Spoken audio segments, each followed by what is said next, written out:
Hi guys! Welcome to Vincent Vlog. And now, mabilis lang tayo. Ayan, so, i-haul ko lang tong napabili ko to kasi kanina umaga pagkagising ko, syempre nagpa-check up nga ako dahil 3 araw na akong, alam niyo yun, yung tubig lang yung in-earn ako o yung tinatae ko.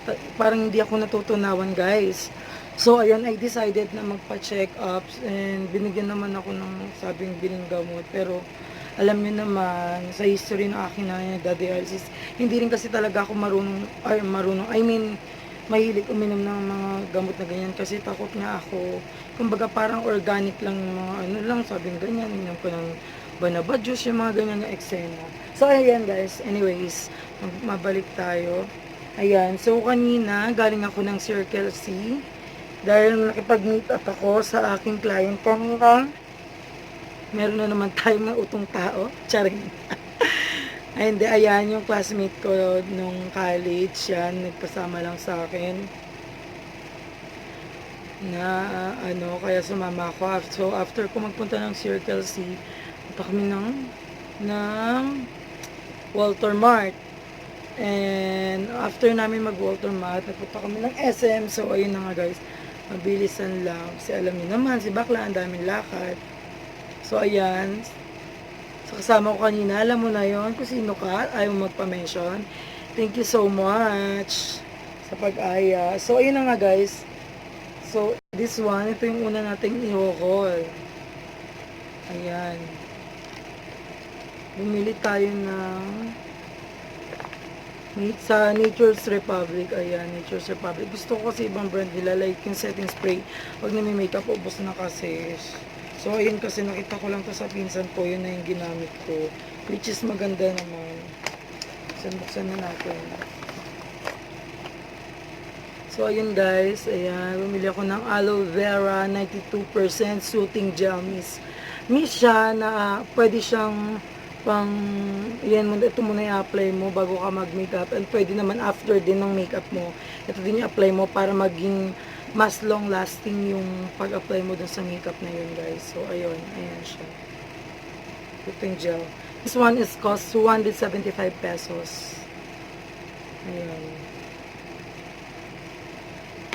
And next, kanina pala, yun na nga, sa Jukay yung mga branded dun sa may Circle C. Ayan. Nalibre na naman si Water. Ayan.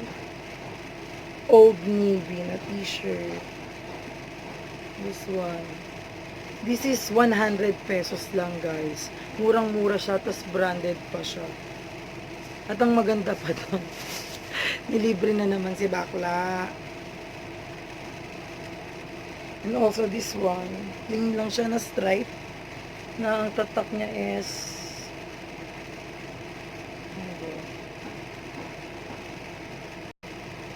Gilligan o Gomele. Ewan ko. Ayan guys, tignan nyo na. Basahin nyo na lang dahil hindi ko rin siya mabasa na maayos. Ayan. Ganda no. Ang mura talaga ng mga t-shirt doon. And also guys, ayan. Ito talaga binili ko to. Smell Chic. Elegance in a Bottle. Smell Chic. Ayan siya guys. 500 ml siya. Tapos dual na purpose na siya. Pwede siya sa mga damit, sa mga kumot nyo, kung namamaho na yan, or what. Kaya mga nai-stock ng damit, pwede nyo siyang i-spray. Also, pwede siyang pagpabango sa room, and pwede siya dun sa humidifier ko na ng pabango. And yung scent niya is lavender. Lavender na may mist. Ayan, mabango siya. Actually, may powder pa dun guys eh. Kaso hindi ko na masyadong, ito lang muna. This cost is $4.99. Pero mabango na siya. Ayan o, spray natin. Spray natin yung spray. Ayan. May nakikita ko na, ayan, ang bango. Parang nasa mall yung kwarto ko. Para ako nasa mall, yung amoy. Ayan. Amoy lavender siya na mint. Na may mint. Ayan. Bango. Isusunod yung powder naman. Pero nagustuhan ko kasi ito kasi mas parang long lasting mo. Amoy pag ganito. Spray mo sa kwarto mo. bongga. Yung feeling ko mabilis ito maubos. Lagi ko na kung spray. Mahal pa naman. Ang mahal pa naman nun guys. So ayun na nga. Pagod ako eh. Check up nga ako. Tapos mamaya mag-duty pa ako sa hapon. Alam niyo naman, walang day pang bakla. So ayun guys. Thank you so much sa panonood sa aking vlog. Huwag niyo kalimutan mag-subscribe, like and share to my YouTube channel para updated ka sa aking everyday upload. And God bless everyone. Bye!